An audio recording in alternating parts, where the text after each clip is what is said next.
په عمران خان د مقدماتو ختمېدو سلسله شروع ده. پرون یو بله مقدمه کې هم عمران خان باعزت بری شوی دی.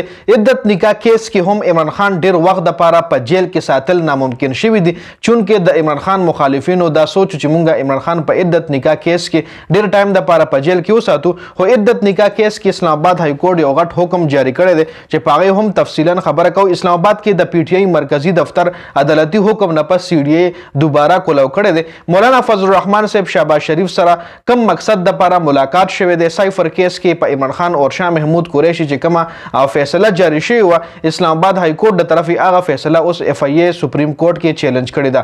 دا ټول تفصيلات په دې ویډیو کې تاسو سره شریک کوم. ویډیو خپل هم مکمل وګورئ او مخکې ملګرو سره ضرور شریک کړئ. عمران خان مقدمات ختمېدو سلسله شروع ده. په کپتان تقریبا 200 نه زیات مقدمات درج خو تیر شوي 2 میاشتو کې تقریبا د عمران خان 10 مقدمات داسې دي چې کې عمران خان باعزت بری شوی دی. په دغه 10 مقدمو کې 9 مې واقعیت هم دي، 9 مې مقدمات هم دي.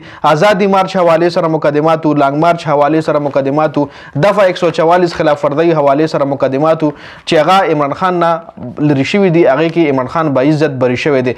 پرون هم اسلام آباد کې آی 9 چې کومه تاڼه د پای کې عمران خان یو مقدمه درج و چې په هغه مقدمه کې عمران خان باعزت بری شوی دی. ورسره شیخ رشید، شاه محمود قریشي، علي نواز آوان او د پی ټی آی نور کارکنان هم په دغه مقدمه کې بری شوي دي. سیشن عدالت د 9 مې واقعیات کې آی 9 تانه کې په شهریار افریدي او د پی ټی آی نور کارکنانو باندې درج شوی مقدمه کې عمران خان او نور د عمران خان ملګری باعزت بری کړي دي. جی بل عدت نکاح کیس کې هم عمران خان ډیر وخت جیل کې ساتل ناممکن شوی دي، ځکه اسلام آباد های کورټ عدت نکاح کیس کې غټ حکم جاری کړی دی. اسلام آباد های کورټ جسټس میاګل حسن اورنګزیب د عمران خان په درخواست فیصله وروله. عمران خان دا درخواست دایر کړو چې عدت نکاح کیس ته دوباره زوړ جج ته ټرانسفر شي یا د اسلام آباد های کورټ په دې کیس په خپل فیصله سنو کړي. نو میاګل حسن اورنګزیب په دغه درخواست فیصله وروله.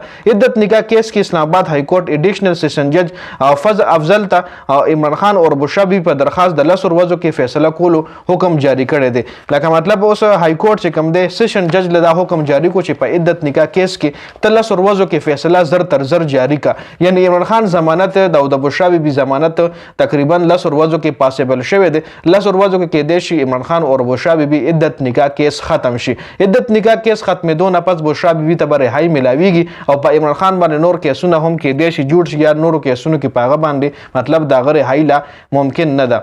د پی ټی آی اسلام آباد مرکزی دفتر سی ډي اے د عدالت په حکم ډي سیل کړل شوی دی او مطلب تاسو له معلومه ده مخ کې سیل کړل شوی په دې باندې د شپې هغه کرن هم ورغلو چې سب توڑ پوڑ پکې هم کړو.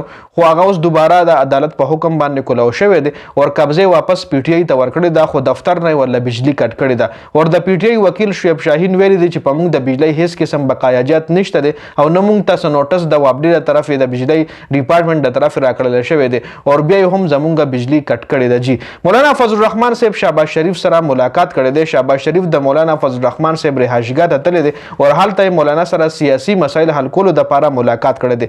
نو اوس ګورو چې مولانا فضل الرحمن صاحب شهباز شریف سره روغه کوي کنه دغه مسلې حل کوي کنه د براتلون کې ټایم کې پته لګي. سایفر کیس کې اسلام آباد های کورټ د عمران خان او شاه محمود قریشي په اپیلونو باندې فیصله جاری کړی و چې په دې کیس کې عمران خان او شاه محمود قریشي سزا معطل شوی و او عمران خان او شاه محمود قریشي په دغه کیس کې باعزت بری شوی و. جی نو اوس د دې کیس چې کوم اپوزیشن دی مطلب د عمران خان مخالف کسان چې کوم دی اف ای اے اوس دا کیس سپریم کورټ کې چیلنج کړی دی. دا کم سایفر کیس چې یو ځل عمران خان رها شوی دی اوس دا کیس دوباره دی په سپریم کورټ کې چیلنج کړی دی. جی نو په دې ویډیو کې دا اپډیټس د ویډیو کتلو زیاته مننه. جی والسلام.